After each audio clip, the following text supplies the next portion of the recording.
యథార్థవంతులు మేలైన దాన్ని స్వతంత్రించుకుందురు. Praise the lord. ఈరోజు దేవుని వాగ్దానము. తేదీ మే 18, 2026. సామెతల గ్రంథము 28వ అధ్యాయం 10వ వచనము. యథార్థవంతులు మేలైన దాన్ని స్వతంత్రించుకుందురు. ఆమేన్. సామెతల గ్రంథంలో ఉన్నవి సామెతలు మాత్రమే కావు, అవే వాగ్దానాలు కూడా.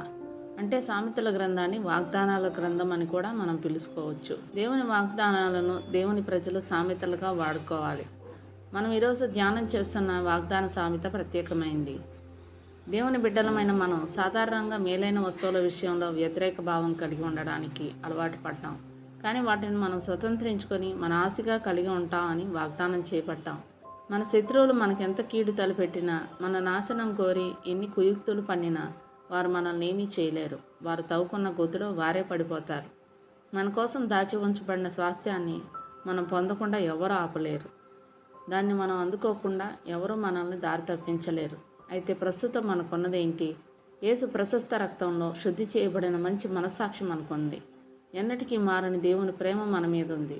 ఏ సమయంలోనైనా దేవునితో మాట్లాడుకోవడానికి గాను, మన అవసరాలు చెప్పుకోవడానికి గాను మనకి ప్రార్థనా శక్తి ఉంది. మనకు దేవుని కాపుదల అనుగ్రహింపబడింది. మనకు పరిచర్య చేయడానికి గాను దేవదూతలు ఉన్నారు. వీటన్నిటికీ మించి మనలో నివసిస్తూ మనల్ని ఆత్మీయ మార్గంలో అతి జాగ్రత్తగా నడిపించడానికి గాను పరిశుద్ధాత్ముడు మనకున్నాడు. దేవుడిచ్చిన ఈ వాగ్దానాన్ని స్వతంత్రించుకొని ఆయన కృతజ్ఞతాస్తుతులు చెల్లించుకుందాం. అట్టి కృపాధన్యత దేవుడు మనకు అనుగ్రహించును గాక.